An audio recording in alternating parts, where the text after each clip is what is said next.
Hey, how you doing? This is Chef Brandon Morrell. Today we're going to be making gyros. We're going to go ahead and start by making gyros with our meats. I like to use equal parts 1 pound lamb and 1 pound ground beef. Ground beef you can do the 90-10, 80-20, 70-30. I like to go somewhere between. This is a 75-25. It's a little bit fattier, but it's going to help keep the dish very, very moist. Here we have our plate. This is ground up onion, and the ground up onion has been put in a RoboCoop and it's been ground, and then we squeeze all the excess water out of it so it makes it pretty dry. This is about 1 medium-sized onion that we're going to add to the dish.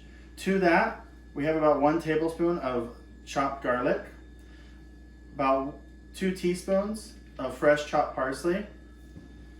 We have just a little bit of chili flake. I like to have just a little bit of spice when I cook this dish. So right here is ground cumin. We're going to put about a tablespoon of ground cumin inside the dish. Now this is Greek oregano, and we have about a large tablespoon of the Greek oregano inside this dish. This is ground coriander, and it's going to be more like 2 teaspoons of this dish. And then here, finally, we have dried parsley and dried thyme, which will do about 2 teaspoons inside the dish. To that, we're going to add about a tablespoon of kosher salt. You can add a little bit more if you like. And then about 2 teaspoons of fresh ground black pepper. Now you will need a RoboCoop to do this dish. You could also use a Cuisinart mixer with a paddle attachment. What we want to do is we want to get everything mixed homogeneously together so it's one big, almost like meatloaf, but a lot finer. So that way you don't get so many air gaps inside and you get a nice tight seal. So that way when we cook it, we're gonna let this rest, and then we could slice it into the traditional Euro style slices and then make our pita sandwich out of it. So I'm gonna go ahead and just start mixing with my hands the 2 meats together. So the RoboCoop that I have for this is a smaller RoboCoop. And I don't wanna put all this meat in there together in one shot because it'll overload and it won't mix properly. So we're gonna do this in batches. That's why I'm gonna mix this by hand first before putting it all into the RoboCoop. It makes it a lot easier that way to make sure everything gets mixed up.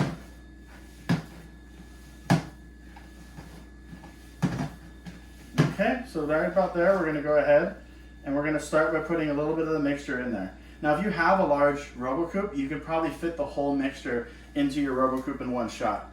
But let's see we'll do about half, so we're gonna do 2 batches in this one.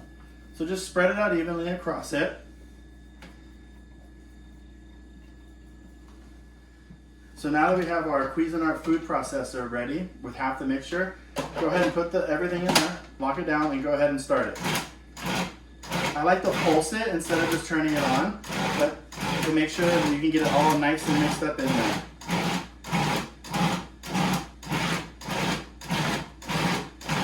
Just watch the mixture to make sure it's all getting mixed in. If you see any parts that aren't, open it up, move it around. And this is actually looking really good.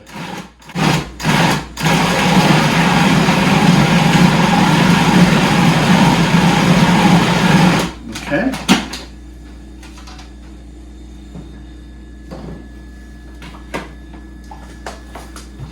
We're going to go ahead and put this into our prepared roasting pan.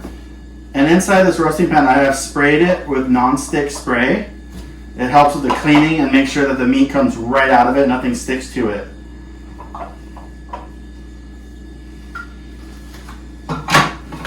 Whenever you're doing a food processor, it's always better to put the food processor on and make sure the blade is down before adding the food into it. If you try and hold the bowl out here and put it in there, it won't lock in, and then the blade will pop up and you have a big mess.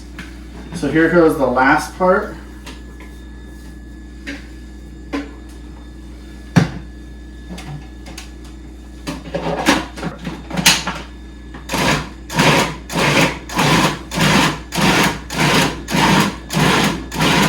Just keep doing that. Start out with some nice pulses, and then hold it down.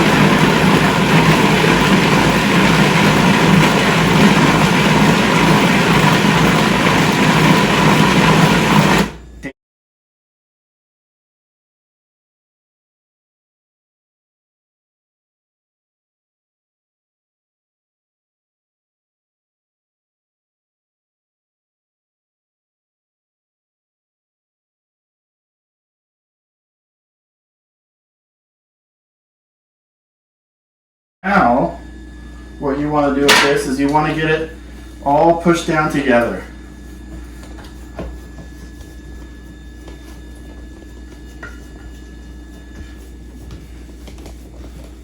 So you want to push this down, push it down. Really, if you just tell yourself you're making a different kind of meatloaf, it kind of helps understand what you're trying to do. You want this to be one solid piece, because what we're going to do is as soon as it's cooked and it's cooled down, then we're going to slice it into strips to lay out onto our pita bread. So we want like a giant loaf that's going to hold its shape. And then because we're using a ground beef that has a higher fat content, when this comes out of the oven, it's going to shrink up a little bit because there's so much fat, the fat's going to melt and the meat's going to tighten up on it.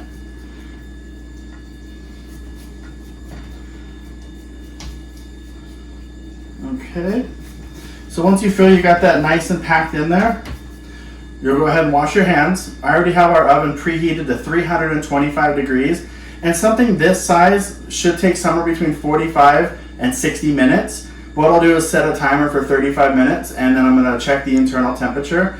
We want it to be somewhere around 160 to 170. We want to make sure it's cooked all the way through, but that it's not overcooked. You don't want it too dry. By about 145, the meat is done, but it's still going to be really, really wet by that point. And what we're really trying to do is we're trying to get it nice and tight because we're still going to slice it really thin and cook it again afterwards. So I'm going to go ahead and wash up, and then we'll get this in the oven. Hey, how you doing? This is Chef Brendan, and we're back with gyros. So it was about 35-40 minutes for this gyro. Internal temperature got up to 170. Pulled it out, drained off the excess fat, and then I let it sit until it's about room temperature right now, and it firmed up a lot. You can see like how it's not, the whole dish was about this big, so it shrunk in a lot on this one. What we're gonna go ahead and do is I'm gonna slice these into thin slices, and then on a non-stick pan right here, with a little bit of olive oil, we're just gonna brown them just a little bit, and then we're gonna go ahead and build our pita sandwich. So I'm going to go ahead and turn this on to about medium high. We're going to go ahead and slice these. So you want them to have some substance, not too thin, but the thinner they are, the more tender they're going to be. If you notice the meat starting to crumble a lot, go ahead and let it cool down even further. The colder it is, the less crumbling you're going to get.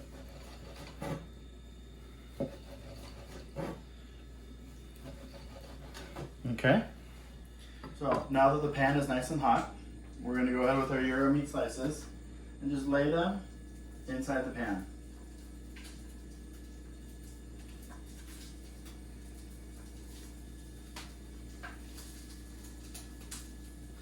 The meat's already cooked, but what we're trying to achieve is a little bit of almost like a char. When this dish is done, traditionally it's done on that vertical spit, and it's got really, really nice char on it, and as they slice it off, so you get this cooked and this really kind of deep charred flavor with this meat. So we're trying to mimic that as much as possible.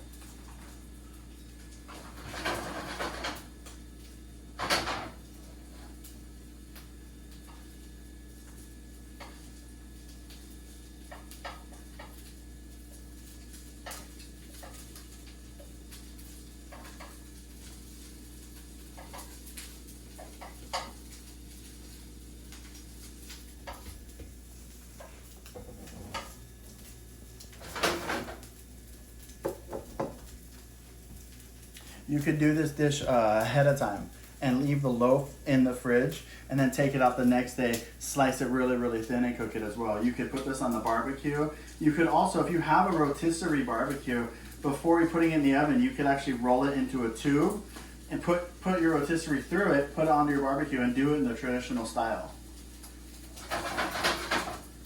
Just another minute or so.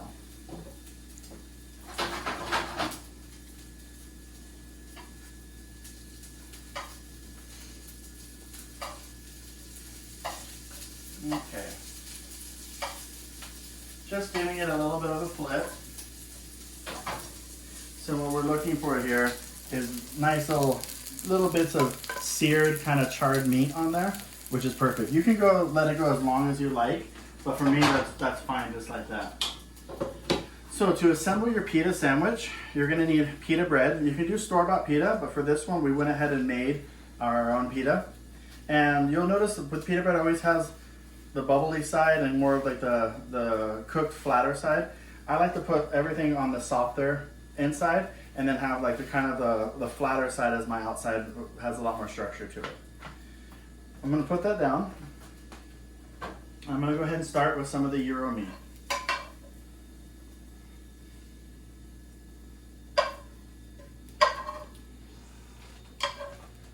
Depending how much gyro meat you want inside your sandwich, that's up to you. Clearly, I like a lot of gyro meat inside my sandwich. With that, I like to add fresh tomatoes.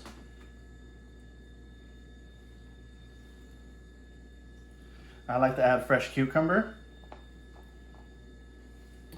Thinly sliced fresh red onion.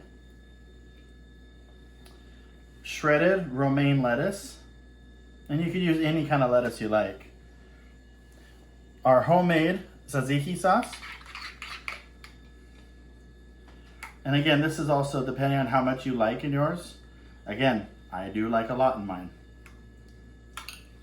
And then I always like to have a little bit of extra crumbled feta right around it. So this right here is my Greek American pita wrap with homemade pita bread, homemade gyro meat, and I know I'm going to enjoy this one. Thanks again.